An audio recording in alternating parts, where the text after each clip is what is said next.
Welcome to Growth and Exit Strategies for Software and IT Companies, the flagship tech conference of the World Financial Symposiums.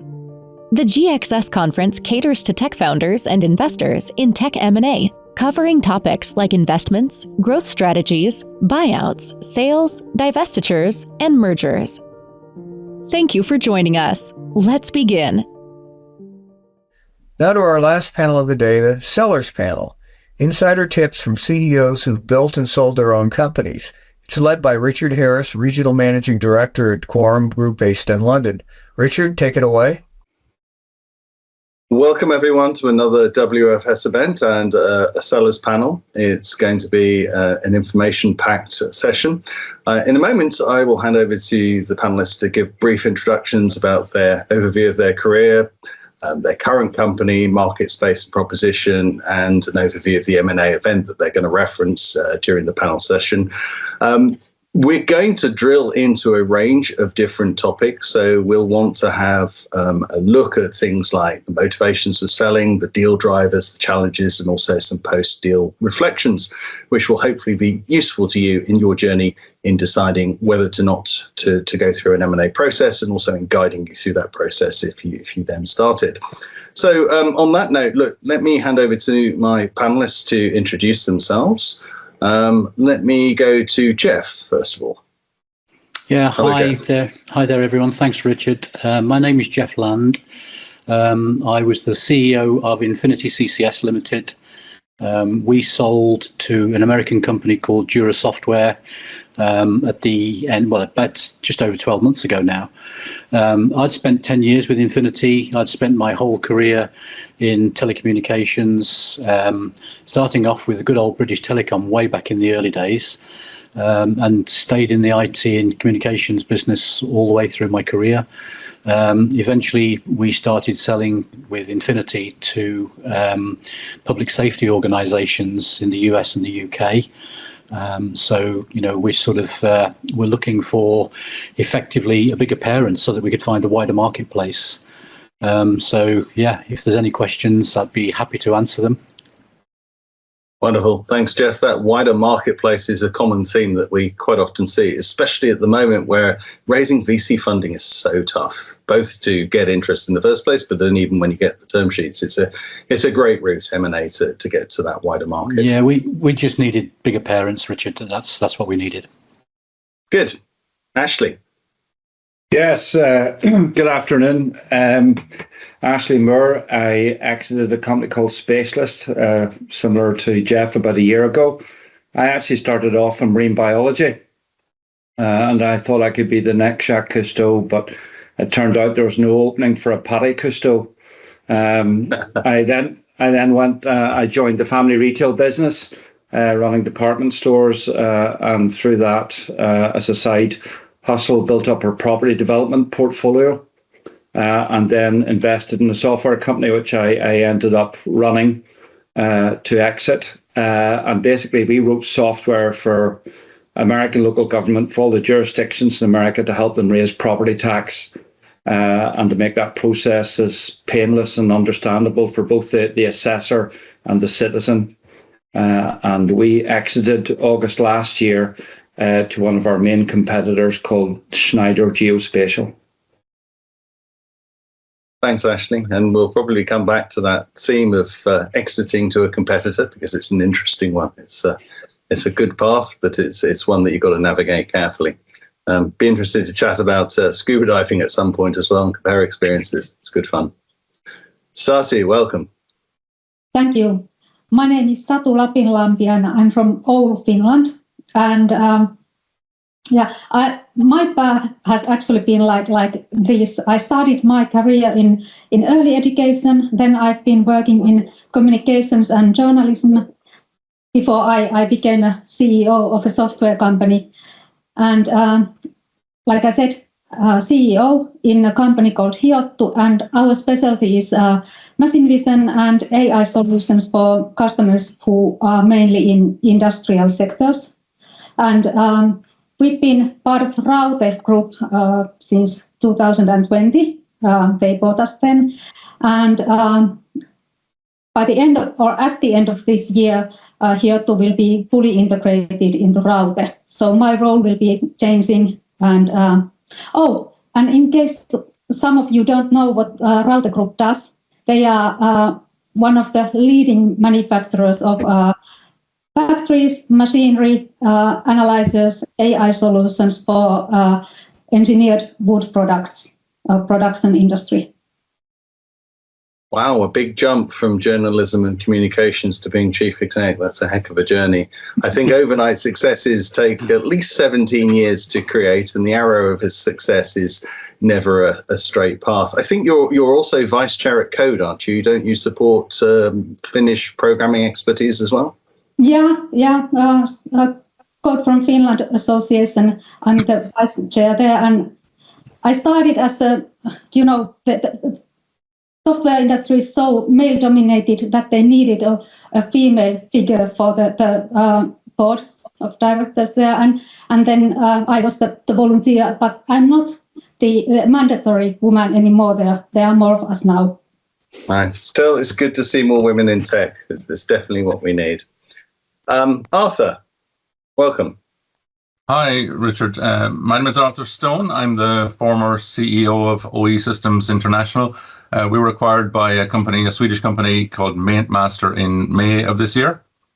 I'm an engineer by training. Many decades ago, I qualified as an engineer, and I spent the first part of my career with US multinationals manufacturing facilities in Ireland. So the company's based in the Republic of Ireland.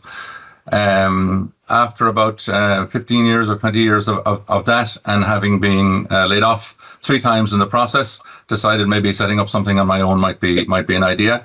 So in just before 2000, set up a manufacturing consultancy supplying OPEX services, so lean manufacturing, operational excellence, into the pharma manufacturing sector in Ireland. You'll probably be aware we have most of the US pharma companies represented with manufacturing facilities here in Southern Ireland.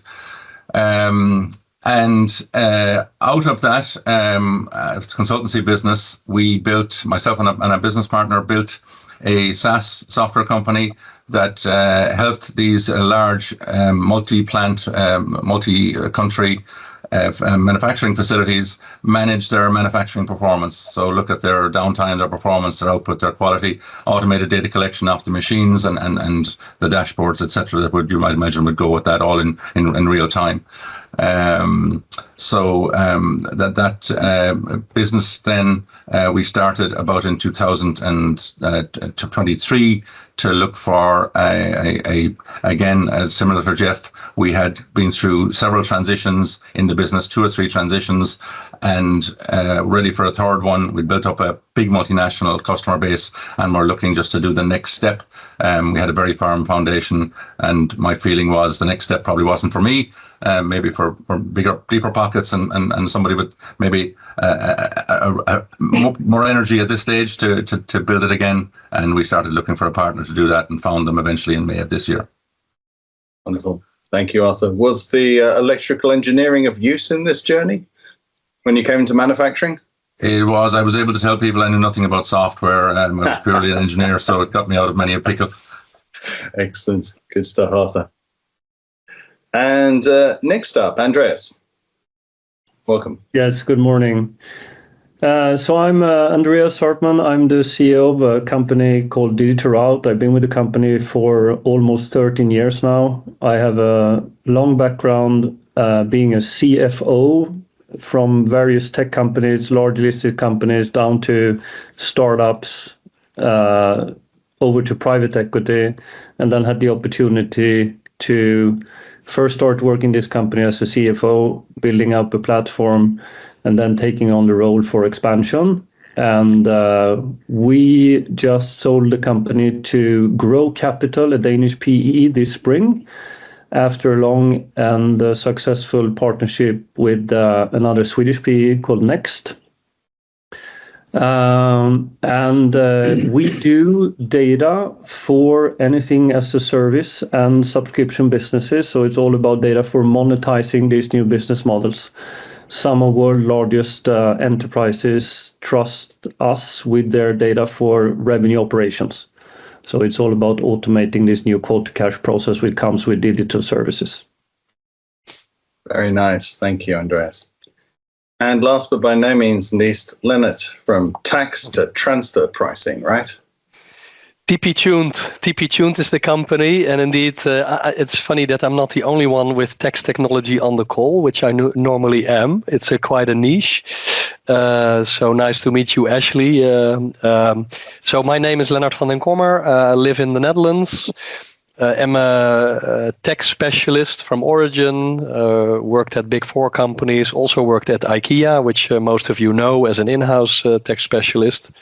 Multinationals have to deal with a lot of tax compliance processes, and it's still increasing.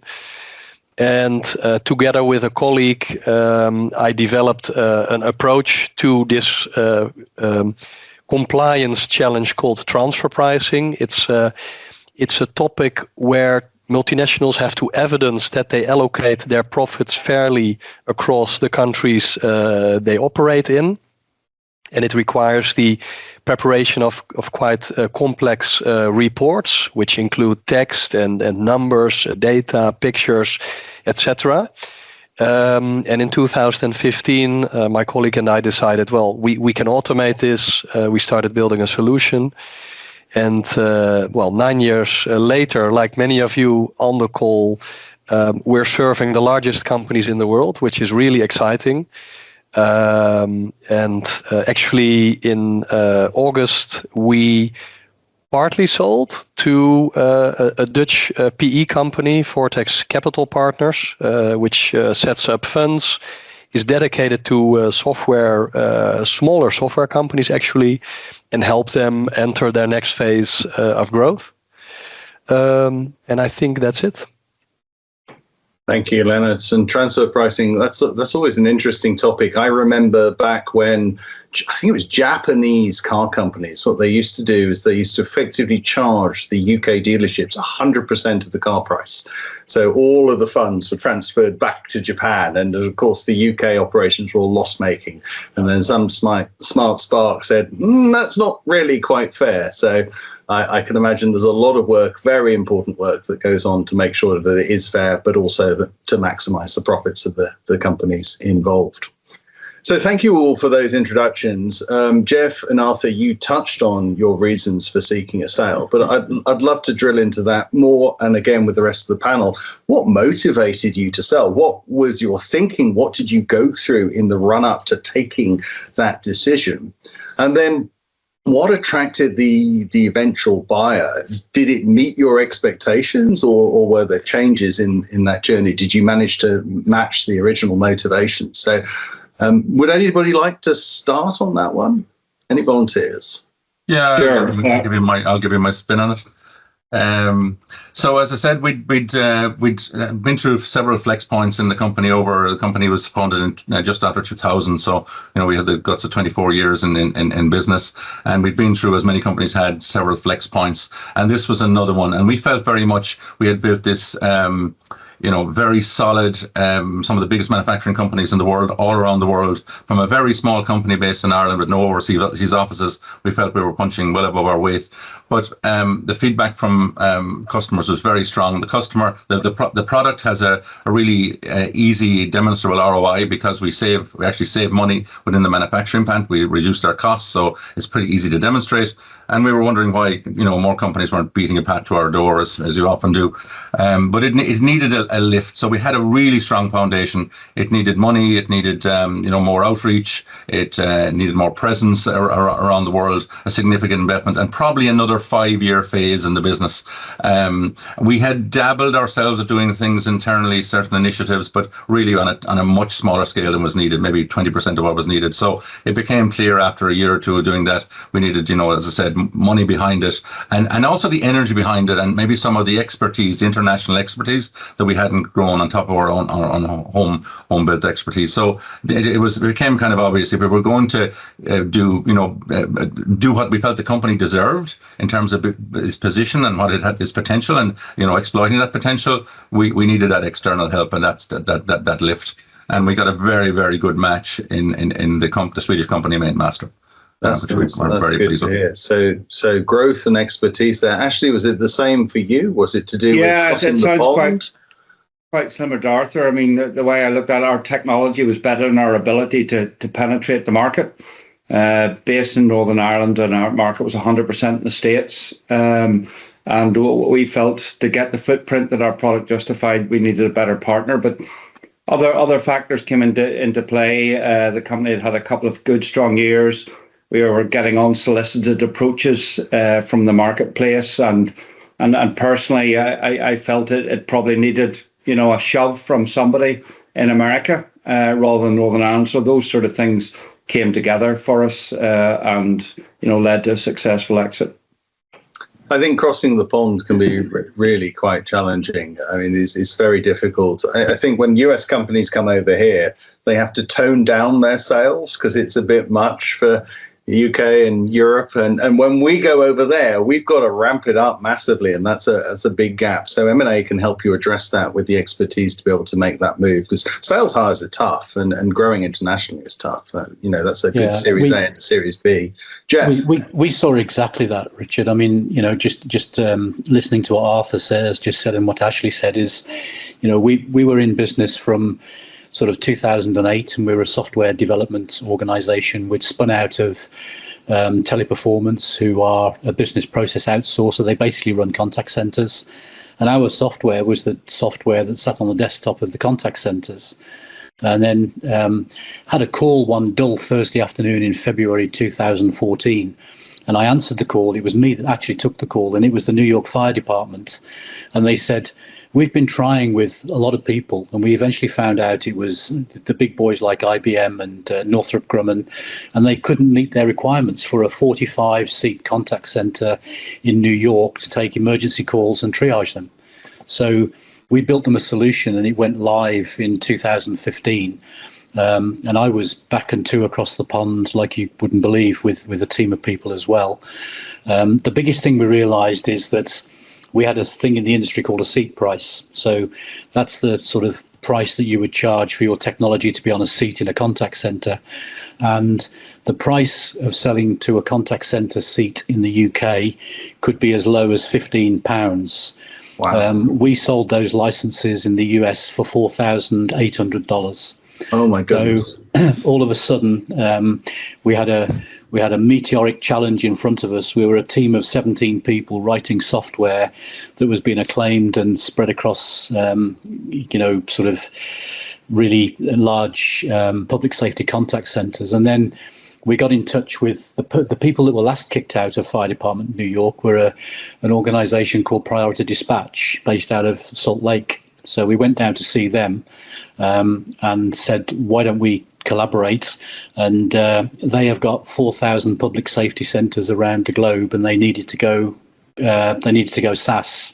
They needed to go for a cloud-based model. So when we got to that stage, that was when I got to the realization we just need bigger parents. We can't cope with this any longer. We'd punched, I think, Ashley, was it you or Arthur said you punched above your weight, and we felt that we were punching above our weight and about to go into the round with Mike Tyson. So we needed to make some big changes, and that's the real drive behind why we went out to market. And to be fair, we'd been out to market twice before, and we'd failed, and so right. we've got a lot of learning in our back pockets, effectively, that said, you didn't do anything wrong in the previous two cases, but you just weren't compelling enough. So I was looking at the questions here that you'd sent out with the yellow stars, and what was it that was compelling about what we did? When we went to market this time, we didn't tell the story that we tell our clients. We told the story that the acquirers needed to hear. Yeah. And so bringing all of that provenance from the clients that we'd got and the solid base that we'd got, but building that into a story with all the right underlying financials that people would dig into, because what's the first question is how much are you earning and how much profit is it? So anyway, that's a long story to answer that question and to add a bit of meat on it. That's very interesting. Those questions do come up, right, on figures, but that's kind of a steer on the nature of a buyer if that's the very first question that they ask. No. Now, obviously, there is opportunity cost for any buyer, and this is one of the challenges with larger companies buying smaller companies, is that to do an acquisition is pretty much the same amount of work for them, even if it's a small deal or a very, very large deal. So you have to be able to overcome that with narrative. And when you're crafting narrative, you would be astonished that just the slightest changes in wording makes such an incredible difference. Words really do have power. And to flip back to your point, Ashley, one of my biggest regrets, because we're all former founders here at Kommer, was that when I had inbound, I didn't run a full process, right? And that is a key, indicator that something is right in the market. And Geoff, that goes back to your point, timing. Timing actually matters as well. Mm-hmm. So, some good points there. Lennart, same story or different? Same story in terms of, in terms of why we needed to take this step, you mean, right? I recognize a lot of what's being said, and I must admit that in our case, we were approached by private equity and we didn't actively seek it. In fact, over the years, we've been in the talks about 3-4 times, I think, and then earlier this year, we were in the talks with another PE company. It didn't feel entirely right. But then another one came along through a contact of mine, through a friend of mine with a software focus. And it immediately clicked. And when I was talking to them, I realized what we had been doing wrong in the last 9 years, which was for 9 years, we haven't done marketing. We were just good at what we did. And then people started calling us or sending us an email. Hey, we're interested. Can you do a demo? But now today, literally today, we're setting up a CRM system. We're updating our website that has been there for, I think, 6 years now with no calls to action. Probably that makes all sense to you by now. No calls to action. How can you do that? So, I mean, the PE company is already. Well, actually, during the negotiation process, I could exactly tell them why we have a lot of potential, because we didn't do marketing and we were making a good profit without that. So there was also a negotiation strategy. You succeeded despite your marketing, in fact. Exactly. And that too is another familiar story, and I think that it's great when you build a business and a product that is so compelling that your interest comes inbound. But it is a two-edged sword when you get out into the marketplace, because there are those buyers that want to know that you've got a scalable sales process. So, and if you can map from where you are now to where you want to be in terms of that scalable sales process, there are definitely buyers out there that can help with that, with that specific journey. But for others, it can be a bit more of a challenge. You have to really work through it, because they'll be scratching their heads going, it's great, you got inbound, but what happens when that dries up? Where's my accelerator pedal? How can I push it to, as you're doing now, to drive things forward? Satu, I saw you nodding along to that. Did that resonate? So much.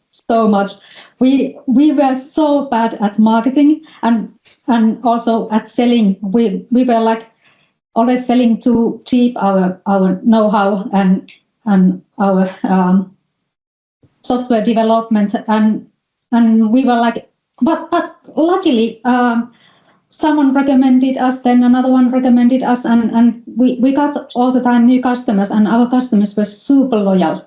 And we were not planning to sell our company, but then it was early 2020 when we just surprisingly got a phone call from someone who told that in Oulu area a slightly bigger company was willing to buy us. And then because Raute was our biggest customer, we to be nice and play fair, I phoned them and told that there has been interest, and they were like, hold on, don't do anything. And then like 2 days later, there was the letter of intent and signed, and then I double-checked. It took 105 days from this phone call to the day we signed the deal. Wow. That's fast. Oh, That is very fast. I mean, look, I mean, it's great when somebody says, hang on, wait, we're interested, don't go without us. That's lovely competitive tension there. But it is one of the things you don't want to be putting in your contract. So if other people are, I think this is one of the challenges, is that when you're dealing with a business in commercial terms, you're probably dealing in middle management layers. And you may get people go, oh, we would love the opportunity for right of first refusal to, first bid, last bid, or we want to be notified. All of these things you want to be careful of to avoid in the contract. But as you say, Satu, it's great when it comes in, when you're telling them and they say, oh, yeah, hang on. But that's really, really quick. I mean, if you're properly prepared for diligence, and we could talk a bit about this maybe in a minute. If you're properly prepared for diligence, then it can be really quick. But other times, if you're not and you don't know what documents you need, and you're only a small company with a small team, you can spend a lot of resources. So you did really well to get it all done in that time frame. Well, I think that because how they knew us, they knew our people, they knew what we are able to do, and they really wanted to get our know-how. They most importantly wanted to have our people in their team. So I to be honest, I never finished. I never finished all the documents they asked for the due diligence, because the process was so fast that I never had time to do all that, like 375 rows on an Excel document, and each of them were like not one document, but multiple documents for past 5 years or something. That seems like a lot, but actually that's not too bad. I've seen 800 several times, right? So, and that's the other thing. You don't have to answer every single question in diligence, right? Always. And if they buy a lot of companies, sometimes these lists are quite generic. But anyway, it's impressive that you got it done so quickly. Andreas, similar story, other comments, different thoughts? Yeah, I think we all have similar stories from different angles, of course, but this notion of having potential and ambition to take the next step with the company is, of course, a big driver. And in our case, we have been we knew already 5-6 years ago that we needed to have a shift. Long tenant with our former partner that has been very successful, but with different angles to investments and portfolios and so forth. And we had to actually make a few changes in the company as well to become attractive.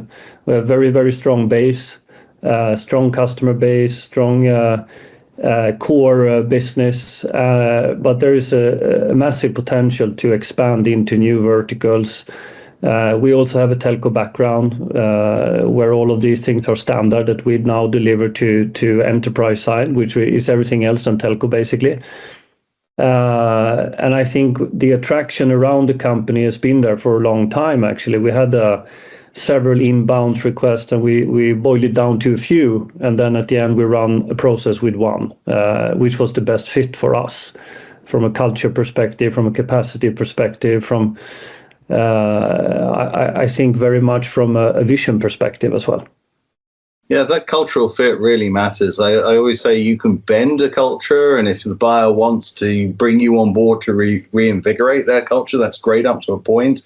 But you can't break a culture. If it's breaking the culture, the deal is going to fly apart somewhere. Even if you manage to get it closed and over the line, it's not going to be good for your team or anybody or you if you're staying, right? So cultural fit is really, really super important. Mm-hmm. Was your process as fast as Satu's or not quite? I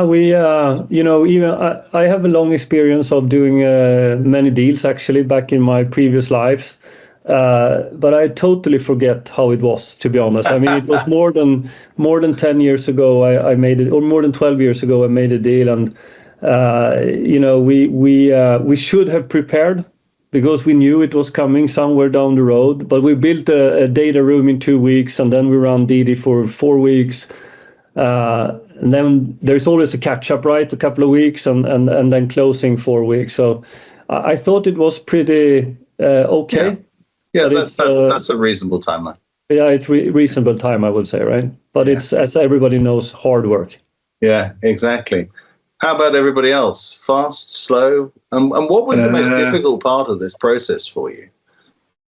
I'm obviously a slow learner. It took us about 2 years from thinking about it, engaging, and then the distance from the LOI to completion was 6 months. So we seem to be kept very busy with very detailed requests and etc. And unlike some of the others, our acquirers didn't let anything go. Everything had to be answered in complete detail and explained. So that was the most difficult part. We had multiple firms of lawyers on both sides working on it, and it was very exacting. Yeah, I mean, Richard, we took 4 months from September 2022 until January 2023, when we actually came on board with Quorum. So that took us 4 months to go through that process. Could we have done that quicker?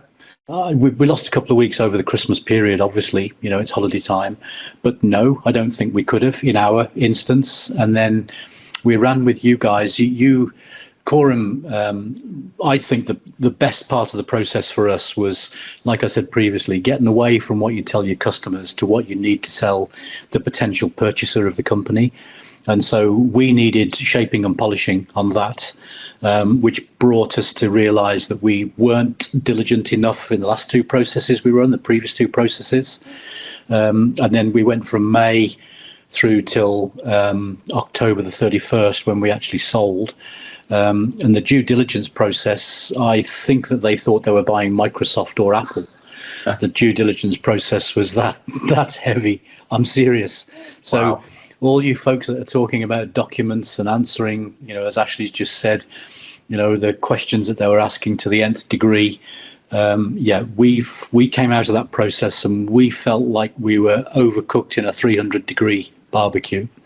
I can empathize with you, Geoff. We went through the same process. We had a very, very long due diligence process. We met Quorum in the last few weeks of 2023.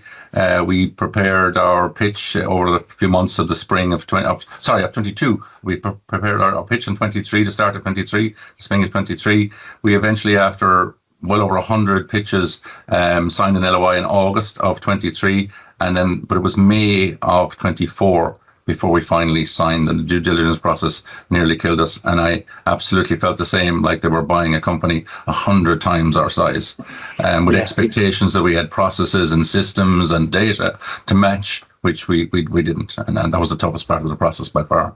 Yeah, it can be quite grueling in diligence. It's from the short to the long, it's a tough process. You need to be properly prepped to get through that, for sure. Out of interest, did you find that the IPM we do at Quorum, the initial presentation meeting, was that useful in helping you crystallize your messaging and get through the process? Do you remember? I do remember it. For me, it didn't help crystallize the message, I don't think, but it certainly made us think long and hard about what we hadn't done. Right. So it was good. It was good prep. Yes. Good. Yeah. Excellent. Good to know. I think, Geoff, somebody mentioned earlier that the presentation you gave it to customers was not the presentation you used for the buyers, and that helped us a lot. We had a beautiful deck that we gave to customers, and the first thing Quorum did is throw it in the bin. It was shocking. But we learned we learned what to prioritize. I think that was interesting. Which parts of the message were going to be important, and which parts to tell, and how to tell the story and string it all together. So it was really interesting just to get have the punch points correct as part of the overall story. And certainly that was very useful to get Quorum's perspective and some of your colleagues on that who had expertise. In fact, very, very close to our area of product space. Yeah, I think when we went through sorry, Richard. Yeah, when we went through the process and we came out the other end and we finally had got over the line, the company that bought us, which was Dura Software in San Antonio in the US, they came to us and said, "You are by far the best prepared company that has ever come our way." So, whether we'd over-prepared, whether we'd spent months that we didn't need to spend, but we were polished. So you can never over-prepare. It's a challenge to know exactly what they're going to ask, but you really do want to be belt and braces on it. So that was exactly right. The trouble that happens, and I don't know if any of you've seen this or encountered it, but if you get pauses in the diligence phase because you're slow returning things, that can elongate the process even more. And that can be challenging, again, if you've got a small team on your side that's responsible for producing all of the materials. You need to have advisors that are going to help you with that heavy lifting. While we're talking about teams, and unless anybody's got any final points to add on that question, I'd love to talk about the confidentiality and the communication with the team. Because one of the big questions is, when do you tell everybody? Did you keep it really secret and play your cards close to your chest?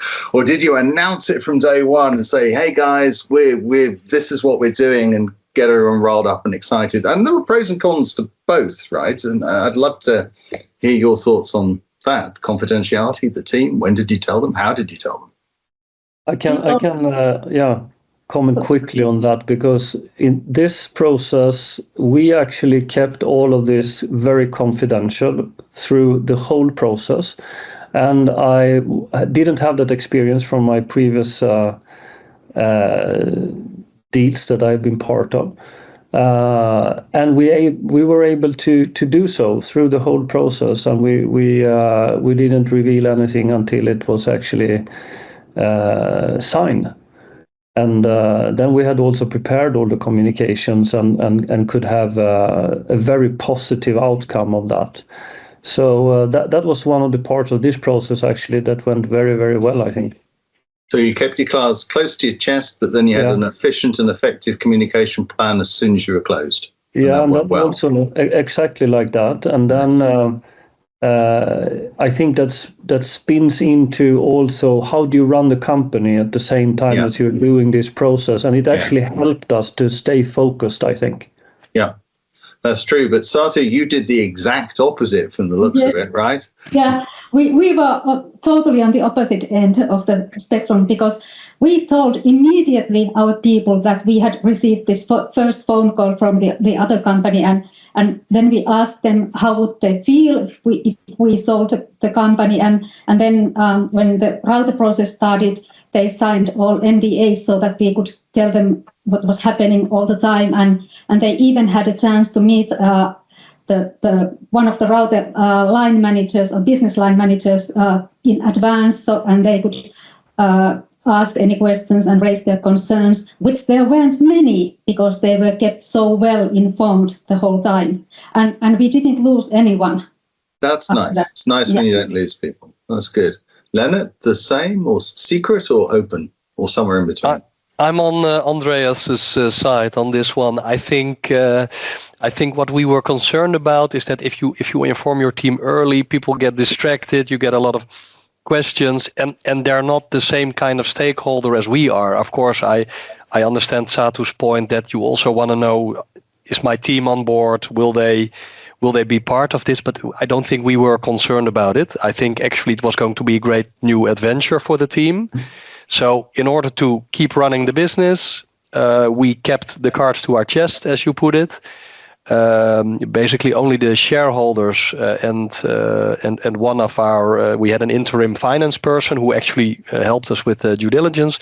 She was aware of it. And then what I can share with you is that I did make one mistake here, is that we thought, how are we going to tell the team? So we also had a plan, Andreas, but it was a bit less well executed. So we're doing ISO certification, and we thought, well, we'll put an ISO meeting in everybody's calendar, pretending like we're going to update everybody on ISO certification. And then we dropped the bomb, and everybody was completely shocked because the meeting was about ISO certification. So that I wouldn't advise. I wouldn't know how to do it in a different way, though, but we did get that feedback. Everybody was happy. Everybody is happy with the new adventure, but don't call it an ISO meeting when you drop the bomb. Lennart, in my experience, if you call an ISO meeting, you know everybody doesn't want to turn up. That's the bad stuff. Yeah, it was a mandatory ISO meeting. Okay. That was it, yes. So they hated the Mandatory idea. pizza might have been better, but there we go. We did a U-turn on this topic in the middle of the process, would you believe? So we had decided that when we signed the LOI that we would go for absolute confidentiality, not tell anybody until the day we absolutely had to, and we had a deal signed. But the penny kind of dropped about a month into the process. We're a team that are all in one building, and it's very hard to disguise some of the meetings that are going on. Some people can see your calendars perhaps, and there was traces of it everywhere. And I began to worry that rumors were going to get out, and the rumors would be worse than the truth. So about a month or 6 weeks into the LOI process, we pulled the team together and gave them a very top level understanding of what was going to happen. It broke the ice and said, look, here, these discussions are happening, and gave them a little bit of background onto the potential buyer.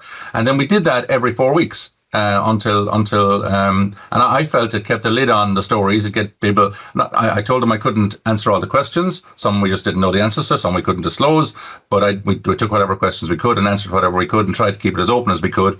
And at least I think it aired some of the rumors might have been developing, and we were able to knock them on the head. So I felt we were gaining some kind of control of as much as we could of the process by doing that, and it meant that we didn't have to make a big announcement at the end. It was just now we're signed and off we go. So it worked, but it wasn't where we started. That's the main thing. It needs to work.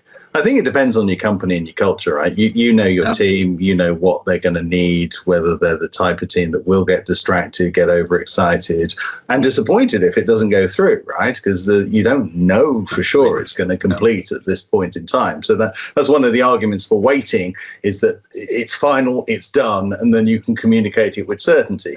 On the other hand, then you've got the side of it, which is, well, why didn't you tell me earlier? So it's a balancing act, and I think planning it and thinking it through is key. Anything to add to that, Ashley? Did you have to take any special measures to keep things running smoothly? No, well, we involved our senior team quite early on because they were part of the diligence process, and in fact, our purchaser wanted to meet them. They flew over a team. After the LOI was signed, they flew over a team to meet our guys and, went through every line of code with the developers, and, there had been no prospect of them not being fully involved in it, which was the best thing, I think, because they understood what was going on. They were able to demonstrate the value in the company. So just by the nature of our process, it was open. And I think that's a good point as well, is that there's a difference, depending on the size of your business, of course, in telling the senior management team and telling everybody. So all good considerations, and nice to see that there are a mix of strategies there in the process. So let's move now to advice, if you will. What advice would you give to somebody who's contemplating an exit? Would you do things the same? Are there things that you would do differently? For example, the early prep, the confidentiality that we've just talked about, the advisory team. What would you keep the same? What would you change? And what advice would you give to somebody who's looking at this now? Satu, would you like to go first? Sure. The really important thing from my perspective is that you should trust your people and be transparent.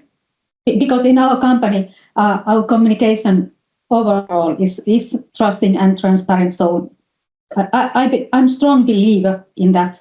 But also, don't overestimate your organizational skills. I honestly thought that I was well prepared because I had physical folders and I had folders on computer and on cloud and all over. And I honestly thought that I had everything that would be needed. And boy, was I wrong.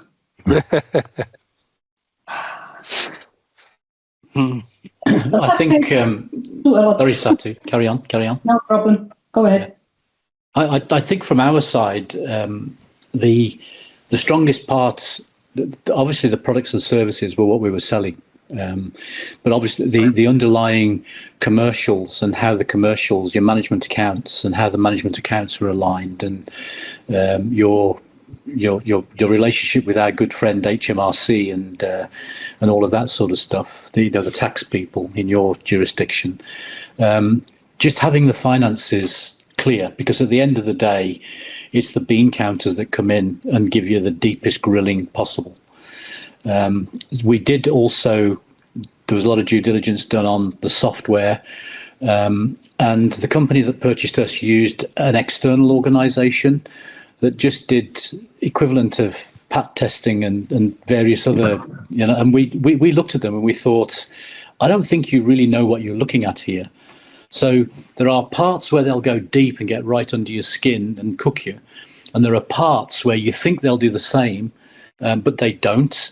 And it's having the nous to understand how much do you divulge and how much do you give away, because you can frighten the buyer away at the last minute if you find something that you think you've been hiding. So I'm not suggesting hide anything, but I just think the financials, and as I've said now, it's come up, Arthur and myself have said a couple of times, the preparation as to what your management presentation is. Because, if you can get that management presentation over the line in the first 30 minutes and get everything out there that you want to, you're not wasting their time, you're not wasting your time. But to be smooth and clean on the management presentation and to know your numbers. So you are going to get grilled on numbers on the first presentation you give from every organization that you speak to. Just make sure you've got the fundamentals there in your head that are supported with the information that you've got on your 1 or 2 finance slides that you've got in your management presentation.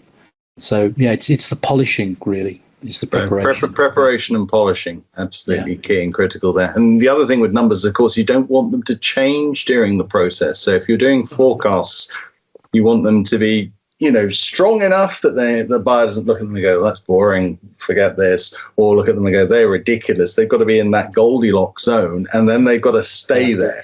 Because if they go, they can go up, that's fine, right? Buyer's not going to complain. You might want more money if they're going up rapidly, but if they go down or they change dramatically, and with some buyers it can be profit related, with others it can be AR related. So that stability is important to the preps, really, really important. Mm-hmm. And Andreas, any advice for people considering going to market now and running this process? Yeah, absolutely. I think that there is absolute need for, all of us, we know our businesses, right? And we can be, I think, orchestrated to put things together in a good way. While deal making and the financial of deal making is something that you need professional support with. Now, in my case, in this transaction, I was already working with a highly professional team, right? So they run the process, but then of course you need to have your legal advisors and others around you that actually knows your business as well. That's another advice. So you need to prep for that. And if you're not experienced in doing any transactions before in your life, I would also advise that if you can, of course, plan for it, so you have your parts of your DD prepped, because today the requirements, as we mentioned before, right, they are so high on details and there's so many questions and so forth that if you run into all of that, it's easy to lose the contact in the process, and you need to be sharp. Very good points. You do need to be sharp and properly prepared. Lennart. Yeah, I concur with that, and I promised myself that would be my advice. Actually, mentioning hiring a corporate finance specialist at the right time. I wasn't exactly sure what that job entailed until I was trying to sell the company, because what we did is, I think you're calling it a letter of intent. I think in our case it was a non-binding offer, and then we negotiated a term sheet, and we didn't involve a corporate finance specialist until after the term sheet. Well, that was, I think, because we're in a finance business. We think we know how to value a company, but there's different ways to value a company, and we had locked ourselves in a little bit with the term sheet, because the corporate finance specialist said, "Wow, did you agree to this? We may need to go back." And of course, the term sheet is also not strictly binding, at least not in the Netherlands. But the negotiations have gone into a certain direction. There's an amount in there. There's a way how is the purchase price adjusted for the period that elapses between the effective date and the signing date. Yeah, we got that wrong, to be honest. Yeah. So corporate finance specialist as early as possible in the process, and probably a lawyer as well. Yeah, getting the right lawyer really matters. I've seen the wrong lawyers without experience in M&A just suggest all of the wrong things, which can spook buyers. They could complicate the negotiation of the contracts and everything else. So that's definitely a key point. Ashley? Yeah, it can be quite a daunting process if you haven't got the right advisors on board.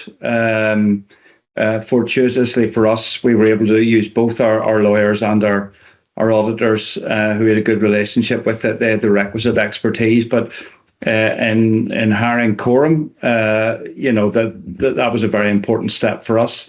I had realized myself that I was not capable of running the process that needed to be run, and I needed somebody to help me do that. But there's so much at stake in these decisions.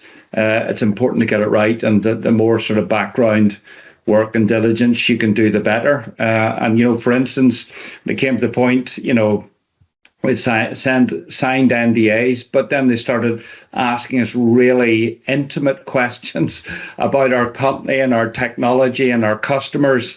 It's an act of faith at that stage to give over that information, because if the process falls apart, you will feel totally exposed and naked, and you want somebody alongside you saying, no, this is going to be okay, or this is the way it goes. So there are very important moments in the process where you need people with you.